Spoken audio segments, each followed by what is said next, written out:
मैं बताना चाहूँगा कि एजुकेशन फील्ड से क्वेश्चन जनरली व्यूअर्स के दिमाग में आएगा कि एजुकेशन फील्ड से उस फील्ड में आना जी हाँ, बिल्कुल। क्यों ऐसा हो रहा है। तो मैं सबसे पहले तो ये क्लियर कर देना चाहता हूँ कि ये मेरा एक शौक है, हुँ, पैशन था। अब तक ज़िंदगी की दौड़ में उलझे रहे, कुछ लायबिलिटीज़ थी, ड्यूटीज़ थी, हुँ, उसको पूरा करने में उलझे रहे। अब लग रहा है कि लायबिलिटी ड्यूटी से थोड़ा-थोड़ा फ्री हो रहे हैं। गवर्नमेंट बेस्ड एजुकेशंस का कहीं न कहीं स्ट्रक्चर डेवलप करना ज़रूरी हुँ, स्किल्स है। बेस्ड। स्किल्स बेस्ड डेवलप करना पड़ेगा। पिताजी तो सन 64 से एजुकेशन फील्ड में है। मेरा बर्थ टॉप में 69 में हुआ और उसके बाद ग्रेजुएशन मेरी टोंक से ही है।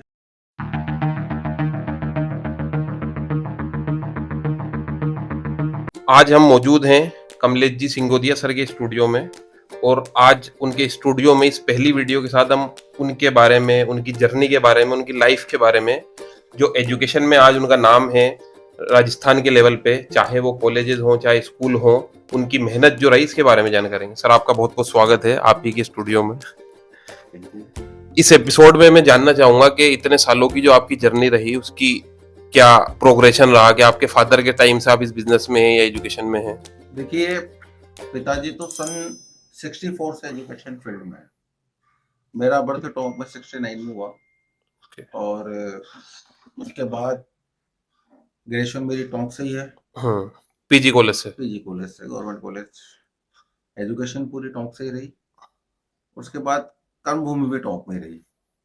तो फादर का ऑलरेडी सिंगोदिया शिक्षा सदन के नाम से स्कूल था, हाँ, सेकेंडरी स्कूल था, संस्कृत एजुकेशन साइडेड स्कूल था।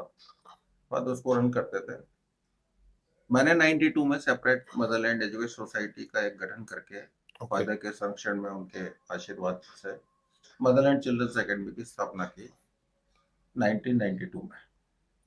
और 52 स्टूडेंट से मेरी ये जर्नी शुरू हुई प्राइमरी लेवल पे। प्राइमरी से मिडिल आया। इसी बिल्डिंग में नहीं, ये? किराए के बहुत छोटी सी एक किराए अच्छा। की बिल्डिंग में थी, पुरानी टॉक में टंडियों के मूल्य में। ब्राह्मण समाज की एक धर्मशाला है, उसमें हमारी जर्नी शुरू हुई। वहां से फिर सफर करते करते हुँ, यहाँ तक पहुंचे। सन 2001 में इस जगह को परचेज करके और स्वयं का बिल्डिंग निर्माण करा प्रारंभ किया। प्राइमरी से सेकेंडरी, सेकेंडरी सीनियर सेकेंडरी, हाँ, सीनियर सेकेंडरी में सारी faculty, art, science, commerce, agriculture, science, एक फाइन आर्ट्स भी हुआ करता था उस टाइम में। हाँ, फाइन आर्ट्स हमने चलाया, बाद में वो स्टूडेंट्स नहीं होने की वजह से बंद हुआ। फिर degree college, B Ed college, SCC college. उसके बाद हमने अभी 3 साल पहले लगभग 2020-21 से काम शुरू किया था। सीबीएसई का एक नया कैंपस, एयर कंडीशन हुँ। कैंपस, यहाँ से एक काउंटर आगे डेवलप किया है। वो सीबीएसई सेकेंडरी स्कूल वहाँ पे रन हो रहा है, जो टोटल एयर कंडीशन कैंपस है और ग्रीनिश हुँ। कैंपस है। तो एजुकेशन की तो ये जर्नी रही। तो ये जो एजुकेशन में आपने सोसाइटी बनाई मदरलैंड के नाम से, तो उस टाइम आपका मन जो है सेवा भाव का था या फादर के बिज़नेस को आगे बढ़ाने का या टॉक में जो देखो, एजुकेशन जब में? बिजनेस में उतरे, यंग चैप थे, हुँ, 22-23-24 साल की एज अच्छा। थी। तो इतनी कोई एम्बिशंस नहीं थी, टारगेट्स भी नहीं थे। हुँ, जब इस फील्ड में उतरे, धीरे धीरे इस फील्ड को समझा।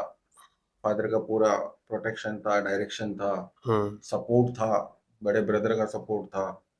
तो इस जर्नी को करते गए तो आगे बढ़ते चले गए। फिर लगा कि ईश्वर नियति यही कह रही है कि इसी फील्ड में अपना हुँ। कैरियर डेवलप किया जाए, तो इसी फील्ड में चलते चले गए, यहाँ तक अभी पहुंचे। जैसे आपने बताया कि आप 22-25 साल की उम्र में आ गए थे और मेरी जैसे 25-30 साल की एज है, तो इन कुछ सालों में आपने ये देखा कि टोंक में डेवलपमेंट हुआ या टोंक अभी उसी कंडीशन में है? तो बट डेवलपमेंट तो है, बस एजुकेशन थोड़ा को लेके? हर फील्ड में ओके। ही। स्पेशली एजुकेशन की बात करें तो यहाँ डेवलपमेंट है काफ़ी। डिग्री कॉलेजेस काफ़ी हाँ, हैं, बीएड कॉलेजेस भी काफ़ी हैं, पॉलिटेक्निकल कॉलेज भी हुए थे, फिलहाल कम चल रहे हैं। लेकिन यहाँ के लोगों की एक टेंडेंसी है हाँ, कि वो, राजस्थान की एक कहावत यहाँ पे बड़ी सिद्ध होती है, घर का जोखिम चौगुना अन गाँव का सिद्ध। यहाँ के लोग यहाँ के लोगों पे ट्रस्ट कम करता है। हाँ, हमारे यहाँ से आप देखेंगे कि बच्चा माइग्रेट बहुत होता है, हाँ, जी, कोटा जा रहे हैं, जयपुर जा जयपुर रहे हैं, जा सीकर जा रहे हैं, वहां जाके 2-2, 3-3, 4-4, 5-5 लाख खर्च करते हैं। मैं पेरेंट्स से कहना चाहूंगा कि आपने बच्चों को भेज दिया, अच्छे अच्छे से इंस्टीट्यूट में भेज दिया, आपने पैसा खर्च कर दिया, लेकिन आपकी वहां पर उसकी वॉचिंग तो है ही नहीं। बिल्कुल। हॉस्टल लाइफ होती है, बच्चा फ्री रहता है, उसे अलग एटमोस्फियर होता है। बच्चा जितना आपकी आंखों के आगे रहेगा, आपके नियंत्रण में रहेगा, जितना आपके अफेक्शन में रहेगा, टोंक से भी काफी टैलेंट निकले हैं। बहुत इंजीनियर्स हैं, बहुत डॉक्टर्स हैं, आईपीएस ऑफिसर्स हैं, आईएएस हैं। और पेरेंट्स को इस टेंडेंसी से भी निकलना पड़ेगा कि हर बच्चा आईएएस या आईपीएस नहीं बन सकता, हर बच्चा डॉक्टर नहीं बन सकता, हर बच्चा इंजीनियर भी नहीं बन सकता। हमें बच्चों के टैलेंट को आइडेंटिफाई करना हमारे लिए सबसे ज्यादा जरूरी है। हर बच्चे में टैलेंट होता है। मेरा ये मानना है, एजुकेशन फील्ड का 30-35 साल का अनुभव ये कहता है कि टैलेंट हर बच्चे में होता है। फर्क इतना सा है कि पेरेंट्स, स्कूल, टीचर्स उस टैलेंट को आइडेंटिफाई कर ले और उसी साइड मूव करते हैं। मैकाले की शिक्षा पद्धति बाबू बनाने का काम करती है। सीधी सीधी सी बात यह है। हमें इसमें काफी चेंजेस की आवश्यकता है कि हमें एम्प्लॉयमेंट बेस्ड एजुकेशन का कहीं ना कहीं स्ट्रक्चर डेवलप करना पड़ेगा, स्किल्स बेस्ड डेवलप करना पड़ेगा। और पेरेंट्स को भी सोचना पड़ेगा कि बच्चे के टैलेंट के आधार पर बच्चे का जिस फील्ड में उसका रुचि है, जिस फील्ड में को वो बेहतर तरीके से समझ सकता है। क्योंकि अगर रही पैसे की बात या फ्यूचर की बात या फ्यूचर सिक्योरिटी की बात, तो आज तो हर चीज में है। बिल्कुल। ऐसा कोई फील्ड नहीं है, चाहे आप गेम्स में चले जाइए, चाहे आप आर्ट फील्ड में चले जाइए, चाहे आप अदर फील्ड्स में चले जाइए, अगर स्किल्स आप किसी चीज की डेवलप कर लेते हैं तो सब में फ्यूचर है। बिल्कुल। तो बच्चे को उसके अकॉर्डिंग जाना चाहिए, पेरेंट्स को उसके अकॉर्डिंग उसको सपोर्ट करना चाहिए। अच्छा, हर बच्चा डॉक्टर इंजीनियर नहीं नहीं बन बन सकता, सकता। ये पेरेंट्स को दिमाग में। आप देखिए कि मेडिकल एंट्रेंस के एग्जाम्स होते हैं। अभी एक बार उसका पेपर लीक हुआ, नीट का, हाँ। पेपर पेपर हुआ, 26 लाख स्टूडेंट्स बैठे हैं। अब 26 लाख में से अगर हम देखें तो 10% तो गॉड गिफ्टेड स्टूडेंट्स भी बिल्कुल। होते हैं जो सेलेक्ट होंगे। कुछ को अदर कैटेगरीज का फायदा भी मिलेगा। सीट्स कितनी है पूरे, अगर इंडिया की हम सीट्स देखें तो 26 लाख में से लाख, 2 लाख, 3 लाख हाँ, बिल्कुल। स्टूडेंट जाएंगे, बाकी 20-22 लाख। तो वो जो 20-22 लाख स्टूडेंट जो वापस आते हैं, वो उसमें से कुछ डिप्रेशन में चल जाते हैं, कुछ अपना 1 साल, 2 साल, 3 साल कैरियर खत्म करके फिर वो ग्रेजुएशन लाइन में आते हैं, कुछ आते हैं। तो हमें ये जो अंधी दौड़ है, ये तो मैंने खाली एक मेडिकल की बताई, आईआईटी की ऐसे ही है और फील्ड्स भी ऐसे ही हैं। मेडिकल में भी हर आदमी डॉक्टर बनने की सोचता है, क्योंकि मेडिकल में बहुत सारी ब्रांचेज हैं। बायोफील्ड की अगर बात करें, बायोफील्ड में बहुत सारी ब्रांचेज हैं, उधर फोकस ही नहीं है, उसको वाइड आउट भी इजीली नहीं होता। तो हमें कहीं ना कहीं गवर्नमेंट को भी चाहिए कि थोड़ा अवेयरनेस इस तरह के प्रोग्राम चलाएं कि बाकी फील्ड्स की जानकारी जाए, और स्कूलों में, कॉलेजों में इन प्रोग्राम्स को लाना चाहिए। अब यहाँ सीधी साधी वही बीए, बीएससी, बीसीए की एजुकेशन चल रही है, स्किल्ड बेस्ड एजुकेशन होना चाहिए। एजुकेशन नहीं है। और वो किसी भी इंस्टीट्यूट के लिए खुद के बस की नहीं, जब तक गवर्नमेंट उसको लागू नहीं करे, सपोर्ट नहीं करे, पेरेंट्स समझे नहीं। बड़े बड़े आप शहरों में जाके, कोचिंग्स में जाके लाखों रुपए की फीस दे रहे हैं, अगर उसका 25%, 30% पैसा भी टॉप में पेरेंट्स देने को तैयार हो जाए, बिल्कुल, हाँ। तो उनसे बेटर एजुकेशन हम दे सकते हैं, उनसे बेटर फैकल्टीज हम दे सकते हैं, बेटर हम कंपटीशन दे सकते हैं, बेटर एनवायरनमेंट दे सकते हैं। वहां 200, 300, 400 स्टूडेंट एक क्लास बैठ रहे हैं, 50 स्टूडेंट्स की क्लास डेवलप करके वहां से टैलेंट निकाल सकते हैं। बट उसके लिए टॉप के लोगों को हाँ, तो मतलब बेसिक पेरेंट की साइकोलॉजी ये है कि टॉप में तो वो लेवल मिलेगा नहीं, तो हम जयपुर भेज रहे हैं। हर फील्ड में यही है, हर फील्ड अगर वो यहीं पे थोड़ा, आपके घर में मैरिज है तो आप कपड़ा खरीदने जयपुर जाते हैं, बिल्कुल, आप ऑर्नामेंट खरीदने जयपुर जाते हैं, बिल्कुल सही है, आपके इवेंट वाले जयपुर से आते हैं। बिल्कुल सही है। हम यहाँ के लोगों को डेवलप क्यों नहीं करते? और टैलेंट वो है, वो आपने देखा 30-32 वो आके यहीं के लोगों को हायर करते हैं, बिल्कुल, और अपना ब्रेन ही तो देते हैं हाँ, वो सिर्फ डायरेक्शन उनका होता है। बाकी फिजिकल तो पूरा टॉप के लोग करते हैं, टॉप के टेंट वाले, टॉप के इवेंट वाले वो करते हैं। और सेम काम के लिए हम 1 लाख दे रहे हैं और यहाँ 25,000 भी नहीं दे रहे। 25,000 भी नहीं देंगे, उसमें बार्गेनिंग करेंगे वहां। ये टेंडेंसी टॉप की हमें चेंज करने की आवश्यकता है। बिल्कुल। तो ये थे कमलेश जी सिंगोदिया, जिनकी लाइफ की जर्नी आपने जानी उन्हीं के चैनल पे, और ये था इस चैनल का पहला एपिसोड। तो मैं सभी ऑडियंस से गुजारिश करूंगा कि आप इस चैनल को ज्यादा से ज्यादा सब्सक्राइब करें, इस पे आपको बहुत सारी नॉलेजेबल चीजें देखने को मिलेगी। आपको बीच में रोकूंगा कि मैं बताना चाहूंगा कि एजुकेशन फील्ड से क्वेश्चन जनरली व्यूअर्स के दिमाग में आएगा कि एजुकेशन फील्ड से और इस फील्ड में आना, जी हाँ, बिल्कुल, क्यों ऐसा हो रहा है। तो मैं सबसे पहले तो ये क्लियर कर देना चाहता हूँ कि ये मेरा एक शौक है, एक पैशन था। अब तक जिंदगी की दौड़ में उलझे रहे, कुछ लाइबिलिटीज थी, ड्यूटीज थी, उसको पूरा करने में उलझे रहे। अब लग रहा है कि लाइबिलिटी ड्यूटी से थोड़ा थोड़ा फ्री हो रहे हैं। तो एक शौक के लिए, एक फिक्र नाम से हम यूट्यूब चैनल और एक चैनल पूरा, ये टॉक शो वगैरह, तो फिक्र हमें आपकी, यानी हम टॉक के लोगों की फिक्र के लिए मैदान में आ रहे हैं। तो उसी से रिलेटेड सब्जेक्ट होंगे। टॉक के ही सब्जेक्ट्स होंगे, हम्म टॉक के टैलेंट से हम बात करेंगे, हम्म टॉक के ऑफिसर से बात करेंगे, टॉक के आम जनता की जो प्रॉब्लम्स हैं उनको प्रशासन तक पहुंचाने का प्रयास करेंगे, प्रशासन के माध्यम से उन प्रॉब्लम्स को सॉल्व करने का काम करेंगे। और हम उसका पूरा एक बाकायदा पूरा चैनल डेवलप कर रहे हैं फिक्र के नाम से। हमें फिक्र है आपकी, क्योंकि ये शहर गंगा जमुना सरस्वती वाला शहर है। बिल्कुल यहाँ हिंदू और मुस्लिम इतने आपस में एडजॉइनिंग है कि हम उनमें कोई फर्क फर्क है, नहीं कर हाँ सकते। बिल्कुल तो हमें इस संस्कृति पे भी फक्र है, और इसको बदलने का भी थोड़ा सा हम इसमें और इसको मजबूत करने का काम करेंगे। तो बीच में थोड़ा सा ब्रेक्स आ रहे हैं, उन हम्म ब्रेक्स को भरने का भी हम काम करेंगे। और मेनली हम जो वर्क करेंगे, हमारी एक पूरी टीम डेवलप हो रही है, मेरे साथ और हम्म भी लोग हैं।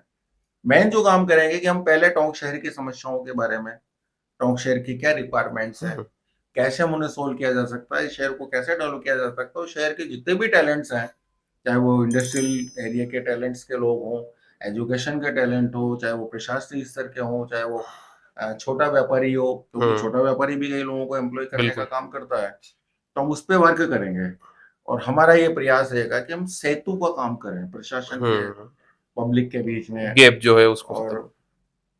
नॉन पॉलिटिकल हमारा ये टोटल हम्म चैनल रहेगा। हम पॉलिटिक्स पे कोई काम नहीं करेंगे। हाँ, हम पॉलिटिकल लोगों का इंटरव्यू जरूर करेंगे, उनसे जरूर उनकी बात पूछेंगे, उनके ऑब्जेक्ट्स पूछेंगे कि टोंक के लिए क्या कर सकते हैं, वो क्या करना चाहिए, उन्हें टोंक के क्या प्रॉब्लम्स है, क्या विजन है उनके, कि वो आए चुनाव लड़के चले गए, हम्म वो नहीं होगा।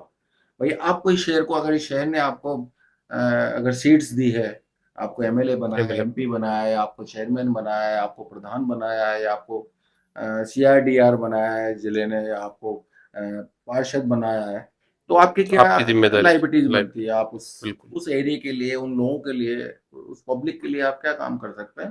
तो हम इस पर काम जरूर पॉलिटिकल फील्ड में करेंगे। बाकी ये टोटल नॉन पॉलिटिकल फील्ड रहेगा। हम सोशल लाइफ में कई ऐसे लोग हैं जो छुपे हुए हैं, बिल्कुल जो अच्छा कुछ नहीं कर टैलेंट रहे हैं हैं, जो बहुत सारे छुपे जिनका हुए पता ही नहीं है। हम उनको हम्म सर्च करने का काम करेंगे, उनको लोगों के सामने लाने का काम करेंगे।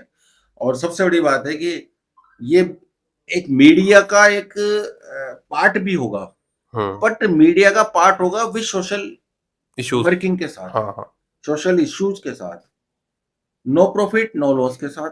बिल्कुल हमारा कोई उद्देश्य नहीं है कि हम इसको कोई बिजनेस के रूप में हम नहीं ले रहे हैं, बिल्कुल। क्योंकि बिजनेस ईश्वर की कृपा से है। हम्म यह हम एक ये मानना है कि इस शहर में पैदा हुए, इस शहर ने नेम दिया, बिल्कुल फेम दिया, पैसा दिया। अब वानप्रस्थ आश्रम की ओर अग्रसर है, वानप्रस्थ चल ही रहा है, अग्रसर क्या है। तो जित वानप्रस्थ यही कहता है कि आपने अपने जीवन के अनुभव से जो कुछ सीखा वो आने वाली पीढ़ी को आप प्रदान करने का करता हूँ। काम करें। तो वो हम करने का प्रयास करेंगे। इसके लिए मैं टोंक शहर के ही नहीं, पूरे जिले के, वरन पूरे राजस्थान के, पूरे देश के लोगों से अपील करूंगा जो मेरे देख रहे हैं, कि अगर मेरा काम अच्छा लगे तो निश्चित रूप से मुझे सपोर्ट करें, और अगर उसमें कोई कमी दिखे तो बिल्कुल मुझे मार्गदर्शन दें, उसको बिल्कुल दूर करने का प्रयास करेंगे।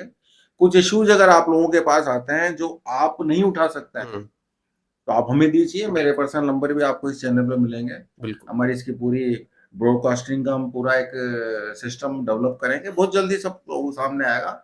और जो आप नहीं उठा सकते, हम्म जो आप नहीं कह सकते, हम्म जो अपनी फीलिंग्स को आप एक्सप्रेस नहीं कर सकते, वो हम करेंगे, क्योंकि हम्म, हमें फिक्र है आपकी। बिल्कुल। तो सर ने आपको जैसे बताया कि चैनल का नाम है हमें फिक्र आपकी, और ये आपके सोशल इश्यूज हो या डेवलपमेंट हो या एजुकेशन की बात हो, किसी भी तरीके का टॉपिक हो, नो प्रॉफिट में सर सिर्फ अपना जो एक्सपीरियंस है उसको शेयर करने के लिए चैनल बना रहे हैं। तो मैं आप सभी से ये गुजारिश करूंगा, खासतौर से टॉक की ऑडियंस है, आप सर को कई सालों से जानते हैं, आपने सर की सेवा देखी है, कि इस चैनल को ज्यादा से ज्यादा सब्सक्राइब करें और जो भी टॉपिक आपके रिलेवेंट हो उनको ज्यादा से ज्यादा शेयर करें। बहुत बहुत धन्यवाद सर आपका इस शुक्रिया, एपिसोड। धन्यवाद, जय हिंद, जय भारत।